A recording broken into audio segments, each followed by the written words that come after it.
अवधूत चिंतन श्री गुरुदेव दत्त श्री स्वामी समर्थ। हॅलो, मी प्रियंका, तुमचं स्वागत करते मी आपल्या प्रियंका शिंदे या यूट्यूब चॅनलमध्ये। तर आजच्या या व्हिडिओमध्ये मी तुम्हाला सांगणार आहे, जर तुम्ही स्वामी सेवेकरी असाल तर तुम्हाला एक मंत्र म्हणायचा आहे। हा मंत्र तुम्ही रात्री झोपण्यापूर्वी एकदाच म्हणायचा आहे, पण हा मंत्र इतका चमत्कारिक आणि प्रभावी आहे की हा मंत्र म्हटल्याने तुमच्या आयुष्यातील सर्व समस्या सुटणार आहे। बघा, आता सध्या सर्वच जण स्वामींची सेवा करतात, नवीन स्वामी सेवेकरी सेवेमध्ये आलेले आहेत, स्वामींची नित्य सेवा तर करतच असतात। आपण संसारिक माणसं म्हटलं की आपल्या आयुष्यामध्ये खूप प्रॉब्लेम असतात, खूप समस्यांना आपल्याला तोंड द्यावं लागत असतं।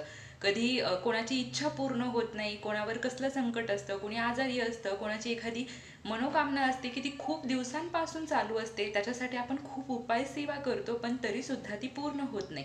किंवा आपण स्वामींची सेवा तर करतोय पण स्वामींशी एक रूप जे होणं म्हणतात ना, ते आपण होऊ शकत नाहीये। सेवा आपली चालू आहे पण आपण स्वामींशी एकरूप झालेलो नाहीये, किंवा आपल्याला असं वाटतं की सगळेच म्हणतात की स्वामींचे खूप अनुभव येतात, मग आपल्याला अनुभव काही येत नाही। तर अशा अनेक प्रश्नांवरती एक अतिशय प्रभावी असा एक मंत्र, आज 3 अक्षरी मंत्र मी तुम्हाला या व्हिडिओमध्ये सांगणार आहे। हा मंत्र तुम्ही रात्री झोपण्यापूर्वी फक्त एकदाच म्हणायचा आहे। या मंत्र म्हणण्याला कोणाचेही कसलेही नियम नाहीयेत। हा मंत्र घरातील ताई, दादा, त्यांची मुलं, आजी, आजोबा म्हणजे कोणीही म्हणू शकतं, याला कसलंही बंधन नाहीये। आणि हा जो मंत्र आहे, हा मंत्र फक्त म्हणायचा आहे म्हणून म्हणायचा नाहीये। तुम्ही रात्री झोपायला गेला, बेडवरतीच तुम्ही बसायचं आहे। बेडवर बसल्यानंतर सर्वात आधी तुम्ही स्वामी समर्थ महाराजांचं स्मरण करायचं आहे। तुम्ही डोळे झाकून 1 मिनिट शांत बसा। शांत बसल्याने तुमचं मन एकाग्र होतं, तेव्हा स्वामींचा फोटो, स्वामींची मूर्ती तुमच्या डोळ्यांमध्ये, म्हणजे अगदी आपल्या कपाळाच्या ह्या मधल्या भागी तुम्हाला स्वामी आठवायचे आहेत। जेव्हा स्वामी तुमच्या डोळ्यांपुढे यायला लागतील ना, तेव्हा तुम्हाला हा मंत्र म्हणायचा आहे। तुम्ही सर्वात आधी स्वामींचं स्मरण करा। स्वामी तुम्हाला दिसायला लागले की तुम्ही स्वामींना प्रार्थना करा। ज्या समस्येतून, ज्या त्रासातून तुम्ही जात आहात किंवा तुमची एखादी इच्छा आहे ती पूर्ण करावी असं तुम्हाला वाटत असेल, तर तुम्ही ते सगळं काही महाराजांना एकरूप होऊन महाराजांशी बोलायचं आहे।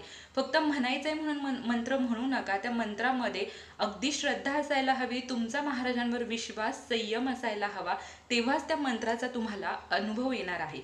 तो मंत्र आहे श्री सद्गुरु समर्थ, श्री सद्गुरु समर्थ, श्री सद्गुरु समर्थ। स्क्रीनवरतीही तुम्हाला मंत्र दाखवते। हा मंत्र फक्त एकदाच म्हणा, पण इतक्या श्रद्धेने म्हणा ना की तुमच्या नशिबातही नाही त्या गोष्टी तुम्हाला मिळायला सुरुवात होतील। बघा, जेव्हा आपण एकाग्र होतो आणि एकाग्रतेने एखादा मंत्र, एखादी सेवा आपण करतो ना, तेव्हा त्या सेवेचं फळ हे आपल्याला लवकरात लवकर मिळत असतं। तर तुम्ही जर एकाग्रतेने स्वामींवर विश्वास आणि श्रद्धा ठेवून जर हा मंत्र म्हटलात, तर तुम्हाला अनुभव आल्याशिवाय राहणार नाही। तर अतिशय प्रभावी असा हा मंत्र आहे, नक्की म्हणा आणि त्याचे अनुभव घ्या।